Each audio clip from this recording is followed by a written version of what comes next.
Jugs and containers can be anything to arrange flowers in. I'm a bit of a collector. I'm a hoarder, in fact, and I think many creative people do like to have collections of things, and it's stimulating, it's inspiring, and I do like pottery, and particularly sort of retro style pottery is something that I enjoy very much. And this Hillstonia jug is part of a collection of many pieces of Hillstonia that I've gathered over the years, and flowers look nice in them because they've got this almost woodland feel about them, because they're quite textured and just sort of quite pleasing to the eye, but equally pleasing to pop an arrangement into. So I've just gathered a few bits from the garden. It's high summer, so of course we've got loads of things to enjoy in the garden. July, August, very plentiful months for picking plant materials. So I've got the last of the alchemilla. This bit was growing in some shade, so most of it has started to finish by now, but the alchemilla from this clump, it was still going on. So I wanted to gather a few sprigs of alchemilla just to give it some vivacity. I think that's the right word for what alchemilla gives to an arrangement.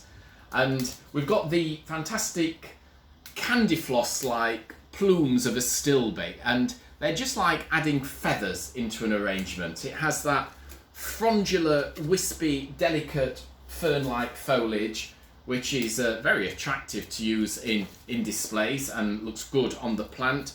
But the flowers themselves are just like almost little individual feathers, just wispy and almost like a candy floss. I love astilbe. It's a great thing in the garden because it will grow in full sun, but equally it tolerates shady spots in the garden, so that makes it quite a worthwhile plant to have. And shortly I'll look like I've got an astilbe beard growing on the base of my face there, won't I? In amongst the astilbe, one of the hardest working perennials in the garden, and that is the astrantia. Astrantias just never ever stop flowering. They just keep going and going, and they almost flower themselves to exhaustion by the end of summertime.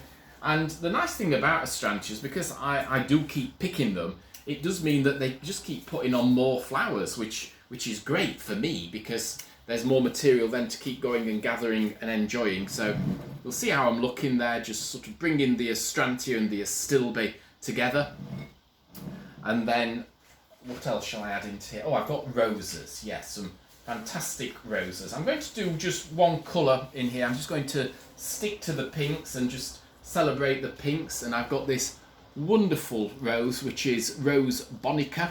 And Bonica is a fabulous rose because it flowers and flowers for absolutely ages. And I love it because it's a repeat flower, which makes it very handy to have in the garden. And anything that repeat flowers, of course, is a bonus because it means that you're going to get lots of different flushes of flowering intermittently throughout the summertime. And I do find Bonica is quite a disease-resistant rose. It doesn't suffer particularly from black spot or any of the other fungal diseases. Another nice one is this rather delicate little wispy rose, which is Rosa the Fairy. And it's got this almost ferny-like foliage onto it and very small, very unassuming flowers, but very attractive, delicate little flowers. And this is one that you can grow in pots and containers quite happily, and it will benefit really from quite a good prune. I really am quite ruthless with Rosa the Fairy, and I chop it back quite hard to encourage it to keep putting on more blooms. And I've got a double pink rose here, which I honestly don't know the name of, as I'm sure for so many people, we plant things over the years in our gardens and labels disappear. And this is a climbing rose. This just grows at the bottom of the garden and has this wonderful double flower there. And it's one that, it doesn't repeat flower, but it's a heavy flower. It always puts on a good show for me each year with lots of flowers breaking forth there. So I'll just show you how we're looking here with the roses and the astilbe all in bloom. Very pretty there, isn't it, with all the profusion of pink petals. And my final flower that I'm going to add into here is Rosa Mundii or Mundii. And Rosa Mundai is this almost like hand-painted rose. It's a very old-fashioned Gallic type of rose, and its fragrance is to die for. I wish you could just smell this. You know, close your eyes, everybody, and imagine the beautiful fragrance that I'm enjoying. Now, sadly, it's not a long-lasting rose, so although I am picking it and arranging it, it's not going to go on for absolutely ages and ages. I'll probably get 3 days out of it, but I really don't care, because in those 3 days, it's going to reward me by filling my sitting room with fantastic fragrance. And that is what an arrangement should do. We want to celebrate all that fragrance of the flowers and let it bring a room to life. You know, forget scented candles and reed diffusers and any artificial form of air freshener. Flowers are our natural air fresheners, and we should celebrate them.